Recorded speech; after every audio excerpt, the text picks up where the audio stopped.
Oh, he's on it.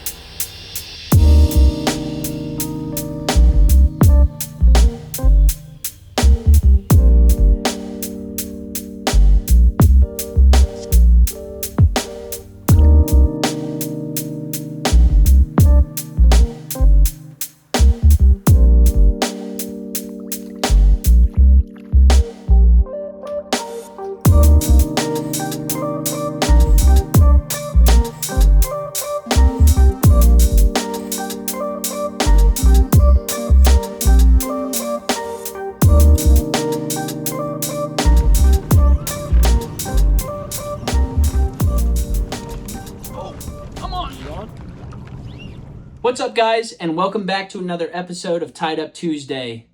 My name is Caleb York, and today we've got a fly for you that we've been developing for quite some time, and that is the chopper fly.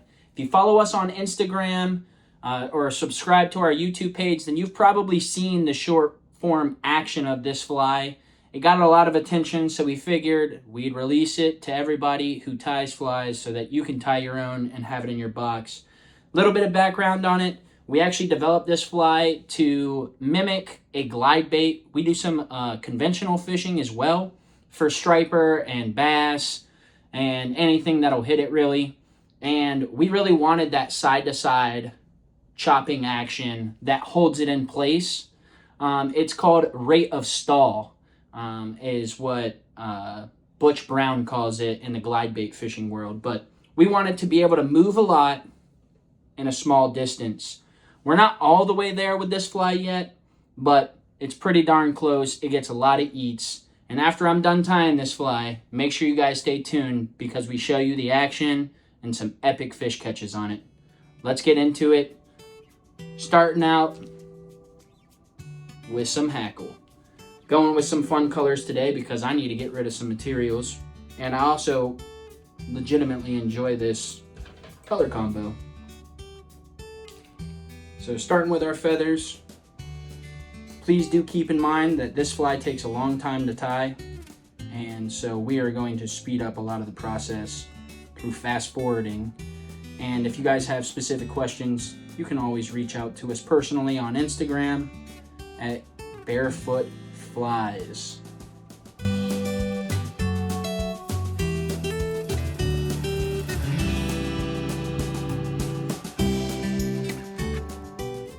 I like to use 3 strands, 1 on each side and 1 right down the middle. Next, you want to take your bucktail. I'm actually going to do olive on top and white on the bottom. This is an important step, doing the whole tail part of this fly, because you don't want to make it too sparse, but you also don't want to make it too thick to where it weighs the front end of the fly down. It won't chop near as well if you do that. So make sure you get a healthy amount, but not too much for all of the tail materials.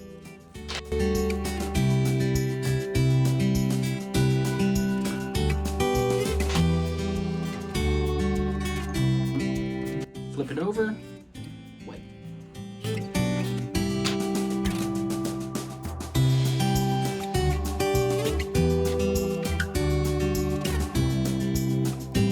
Take some Polar Chenille UV.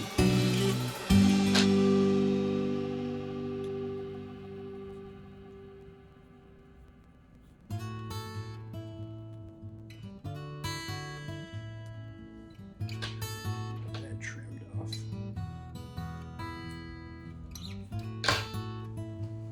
Next, back to bucktail.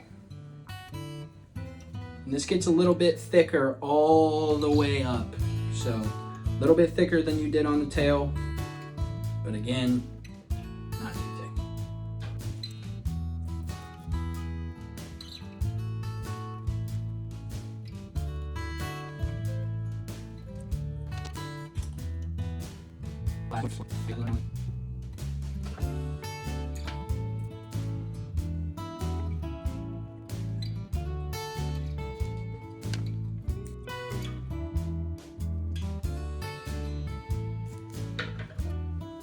A little bit more chenille.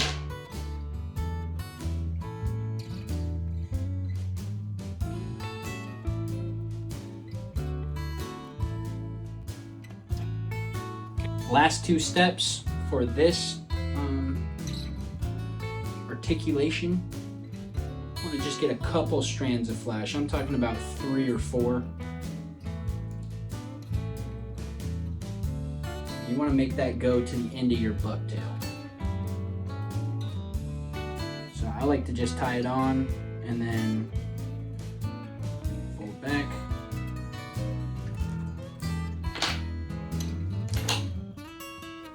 These guys right here, this grizzly hackle, is, in my opinion, one of the most important parts of the entire fly. So you'll want to make sure that you double down on these. When I say double down, I mean get 2 feathers for each side. Makes them a whole lot stronger, and the thing that we're trying to achieve with this fly is make it taller and slimmer. That's what makes it cut through the water. And I like some length on these things too. Don't be shy to make them long.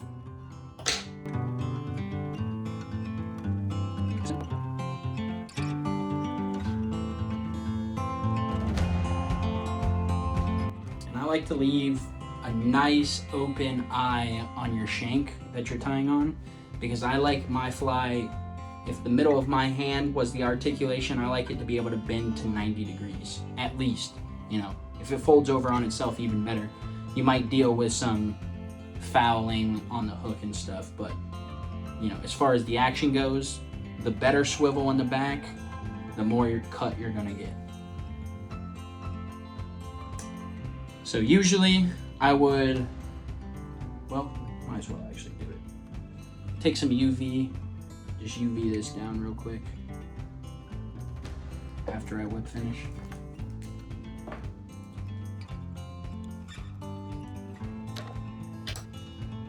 Don't be afraid to use your fingers.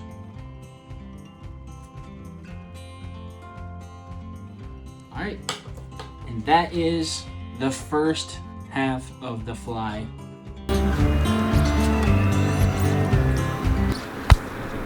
Oh, Hit you in the head. wham bam, thank you, ma'am. Right in the back of the spinker. Good thing it wasn't a lead fly. Good thing it's not a hook in my head.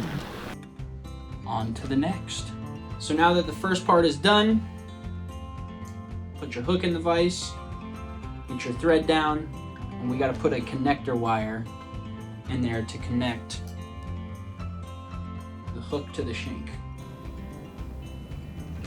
I like to give myself a good base so that wire doesn't slide around on the hook when I'm trying to tie it down. So then make sure your fly is right side up.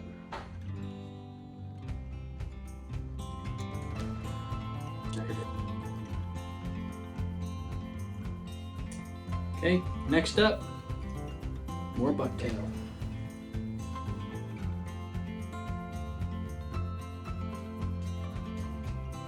Still don't want to go too hefty on this one yet. Make sure you get yourself a nice clump.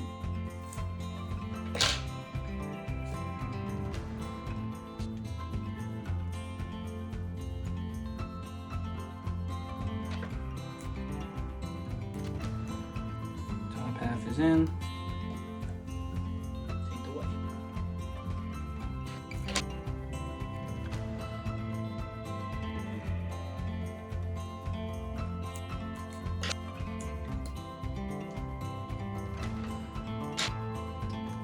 Back to your chenille.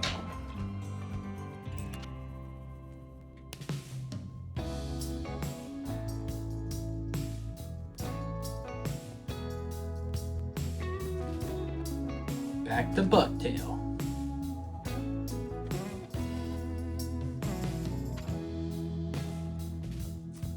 This is gonna be your heftiest clump of bucktail for the whole fly.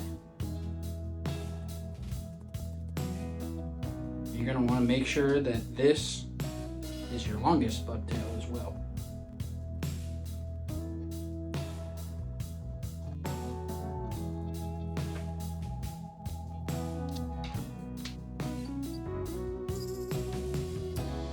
White bucktail.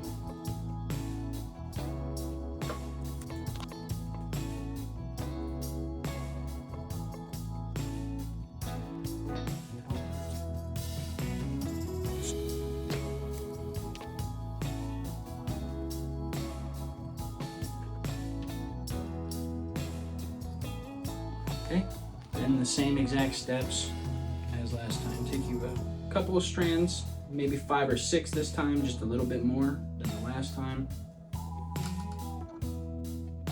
And again, I want this pretty long, going well into the first articulation.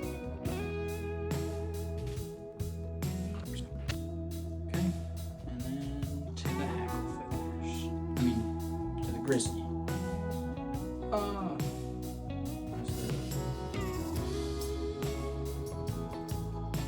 So now that I found some grizzly hackle. So now that I found some grizzly hackle, let me get tied in correctly. A little bit of this side and do the same thing. I'm using totally the wrong type of grizzly, but you make do with what you got.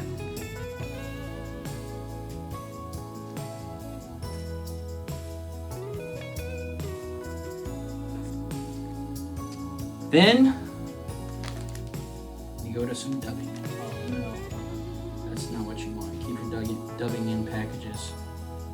Like I said, catches every single fiber, every single other material that you tie with. So learn from me. Don't do this. I like to get a tiny little base layer on there, just like that. Cover up that thread, make sure that it's covered all the way through, and then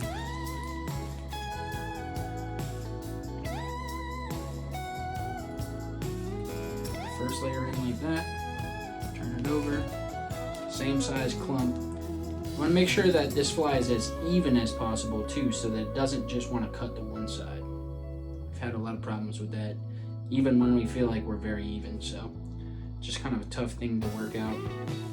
A kink in the system that kind of hope and pray on.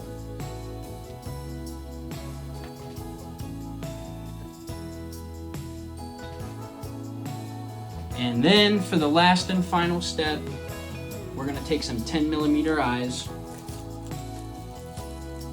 I can get them open. And I'm going to dab a little bit of super glue right where I want them.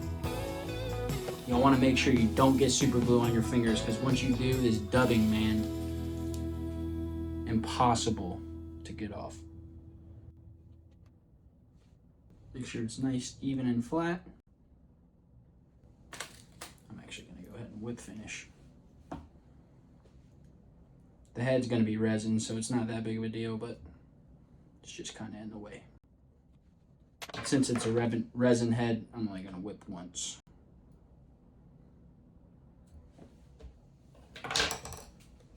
So that's what that eye looks like. Flip that thing over.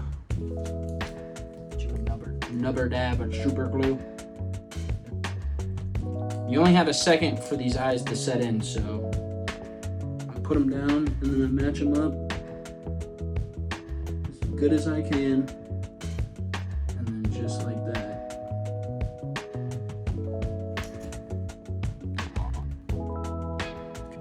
Ready for the resin. So I like to start at the top by the dubbing. Work my way down a little bit to the eye, just before the eye with the hook, and fill in everything in between. Get you a good light. Flip it over to the other side. Same thing. Start up. Dubbing.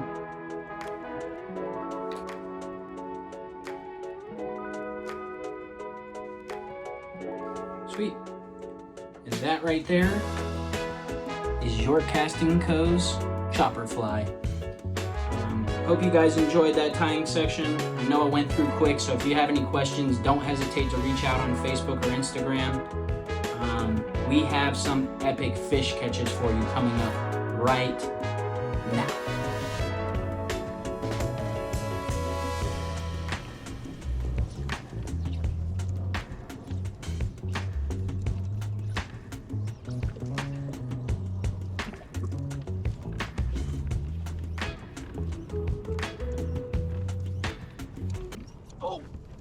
on? Feels like a hybrid dog. Does it? Yeah.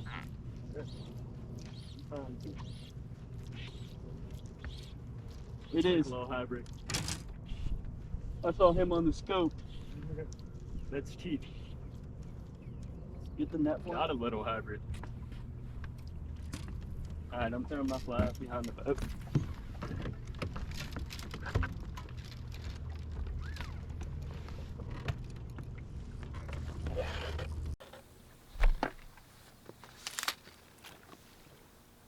It's a nice hybrid.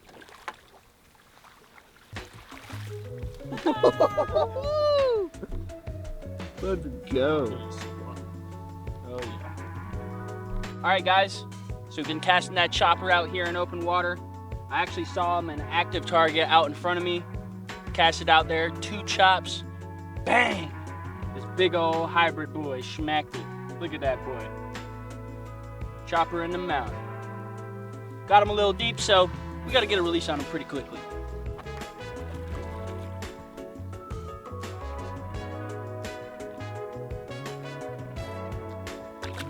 Yeah, he's good. All right, I'm going to show him one more time. Look at that thing, boys. Big old hybrid, baby, going back on the chopper fly. Woo!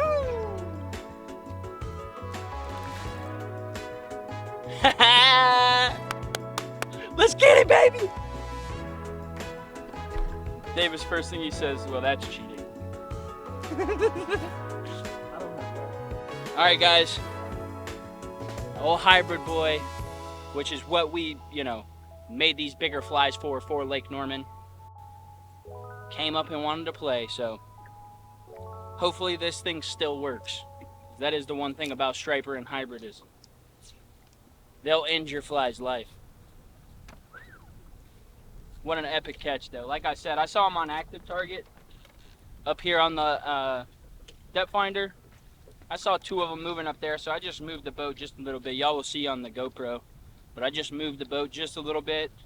About a 60-foot cast out to him, and just a couple strips, and he did not hesitate. Those hybrid striper, they're true, man. You put a bait near their face, they can't help it.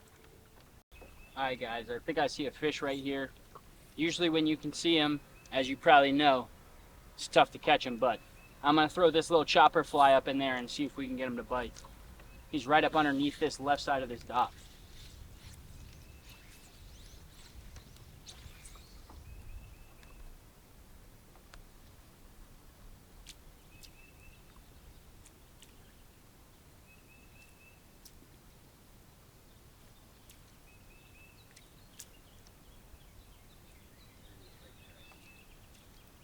He's still under there? Oh! You didn't see him? I didn't see him come out. I thought when you said I see him, I thought see you. another one back there.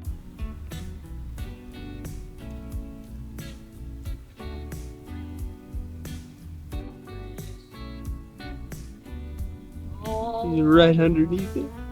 You didn't see it? I did. He was right underneath it, right? What happens when you hook one and don't land them, though? Then everybody kind of just saw what just happened, and they're like, yeah, I don't know. If we had caught him and threw him out this way, cast back in there, they would have smacked that thing again.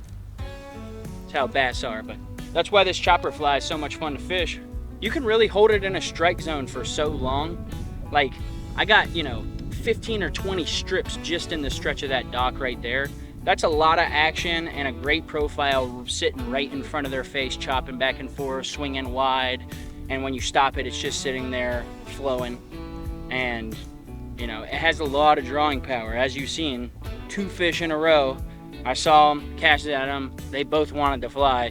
The second one just learned a little bit from the first one. But we're going to continue down these dock stretches, continue to fish some docks and some structure, because that's really what I developed this fly for. More than anything, it's a great open water fly. I mean, it's the open water chopper. Open water chopper. It's the open water chopper for a reason, because it chops without current. But again, it really keys in on those small areas where you know there's a fish, and you get 4 or 5 chops right over that stump or right over that log or right next to that dock, and they come out and they smash that thing. So hope you guys are enjoying this so far.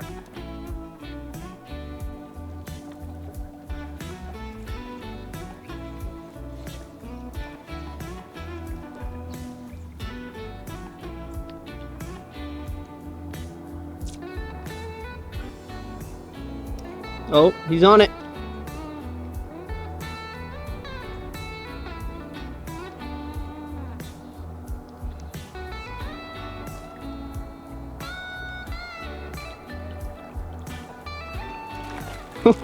That's a decent one. You want the net? I got it.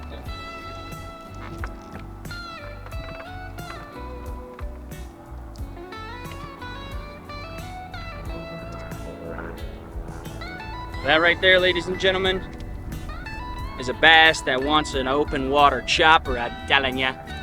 2 of them came out actually, one right after another, and choked this thing. Well, actually, it's a good little bass right there for a 6-inch fly. But again, it just has that drawing power. I casted right up there in the shade. I'm pretty sure Mike just got some epic footage, but casted right up there in the shade, let it sink down just a little bit and let it lose its buoyancy, because that's what really makes it cut and have some action, is when it's weighted down with water. Sure enough, casted right up in there, let it weight down, 1 strip, 2 strip, bang! Nailed that sucker. So let's get a release on this guy. Yeah, I want to make him jump. Yeah, let's make him jump.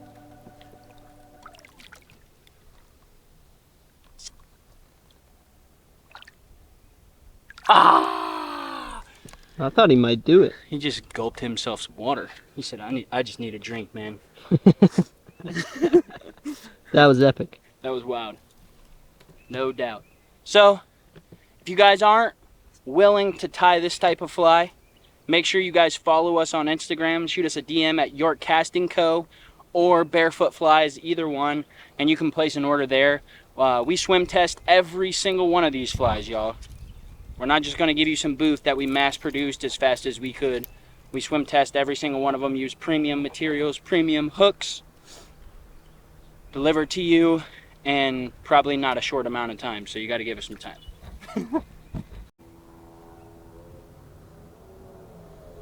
I prefer to use the loop knot on this guy to give him some more action. I actually just tried it without one, and he didn't have as much action, so going back to the loopy.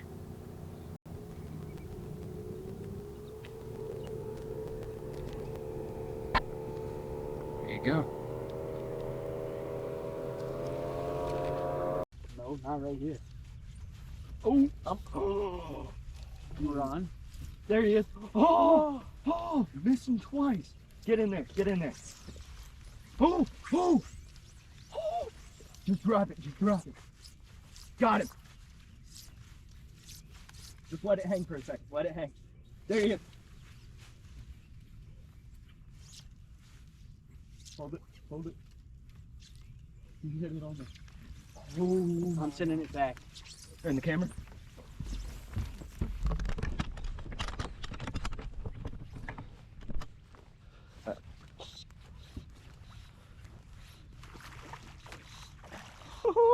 Doggy.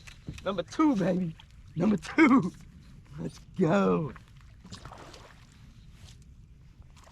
I'll get some of that action.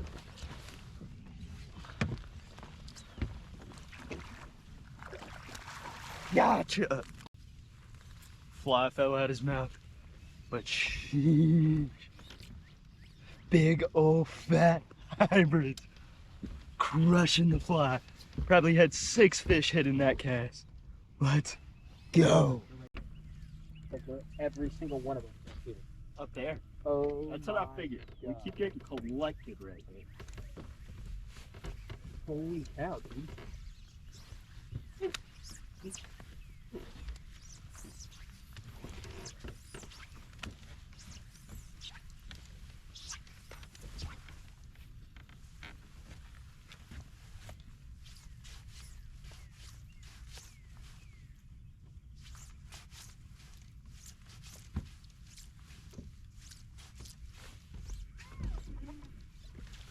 There he is.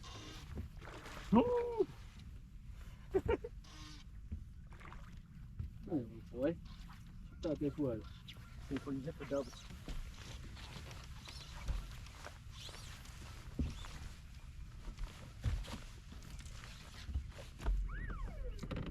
It's a good one. Want net? I mean, net. I can net him.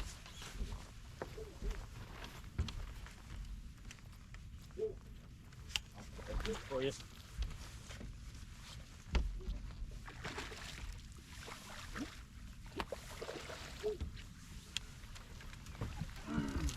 Whoa. Whoa.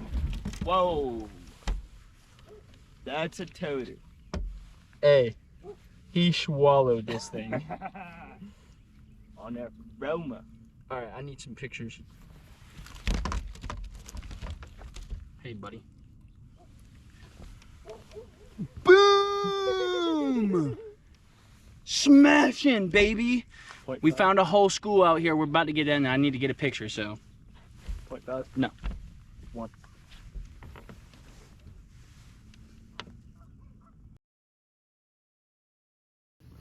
What used to be became this. Gotta try and fix this up and see if we can catch another one. Man, he swallowed that thing. Look at that fish. Sheesh. Get a release on him real quick.